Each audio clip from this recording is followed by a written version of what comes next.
एक रस्त्याच्या बद्दल सांगितलेलं आहे, त्याच्यात सहकार्य करा. मी बीडीओला सांगितलंय, मी तहसीलदारला सांगितलंय, मी पीआयला सांगितलंय.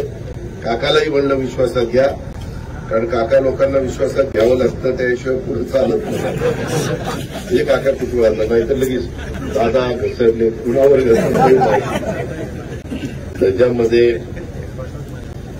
खोटे गुन्हे दाखल ते पुण्याचं एक काम आहे.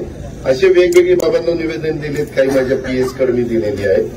तर त्यामध्ये देखील नवी मुंबई खुल्या, कृषी उत्पन्न वाशीला लिलाव खुल्या बोलीने व्हावा, ते पण मी जयकुमार रावळ ते जे मंत्री आहेत त्यांच्याशी बोलतो. काळकरवाडी लवटे वस्तीत करा नदीवर कोल्हापूर पद्धतीचा नवीन बंधारा. मला पहिल्यांदा आहे ते बंधारे नीटनेटके करू द्या. मला नदीचं पण जसं मी मेडकपासून मळदपर्यंत नदी सुधार केलेला आहे, तसं मला बाकीकडे पण मशिनरी टाकायची आणि नदीचं जरा पात्र व्यवस्थित करायचे, येड्या बाबी काढायच्या. तुम्ही वाळू काढू खड्डे केलेले ते बुजवायचे आणि त्याच्यामध्ये जरा व्यवस्थित